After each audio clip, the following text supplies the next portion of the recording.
শীত মানে হাঁসের মাংসের স্বাদ দ্বিগুণ বেড়ে যায়। আমরা অনেকেই কম বেশি হাঁসের মাংস খেতে খুব পছন্দ করি। আর হাঁস যদি হয় নিজেদের পালন করা, তাহলে তো আর কোনো কথাই নেই।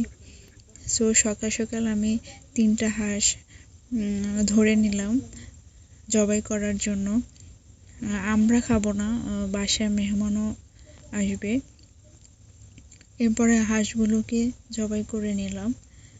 তারপর একদিন আগে হাঁসগুলোকে গরম পানি দিয়ে পরিষ্কার করে নিয়েছিলাম। এরপরে ফ্রিজে রেখে দিয়েছিলাম। বিশেষ করে হাঁসগুলো পরিষ্কার করে একটু কষ্টকর, এছাড়া কোনো সমস্যা হয় না। তো হাঁসগুলোকে আমি পরিষ্কার করে একদিন আগে ফ্রিজে রেখে দিয়েছিলাম। এরপরে পরের দিন হাঁসগুলোকে বের করে আমার ফুপু সে কেটে নিয়েছিল। যদিও মেহমান আসবে, এজন্য হাঁসগুলোর সাইজগুলো একটু বড় বড় করে কাটা হচ্ছিল। সে আসলে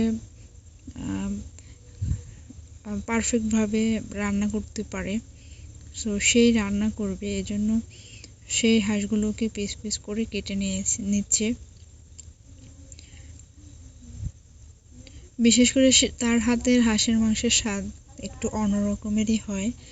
সে বরাবরই যখনই আমরা হাঁসের মাংস খাই বা মেহমান আসে, তখনই সে রান্না করে দেয়। মানে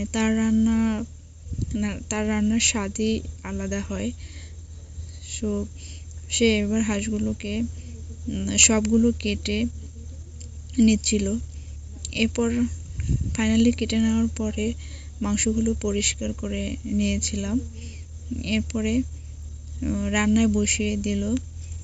হাঁসগুলো রান্নার জন্য যে প্রয়োজনীয় মশলা, গরম মশলা সব কিছু দিয়ে সুন্দর করে রান্না করছিল। এই তো এভাবেই আমরা হাঁস খেলে আমার ফুপু রান্না করে দেয়।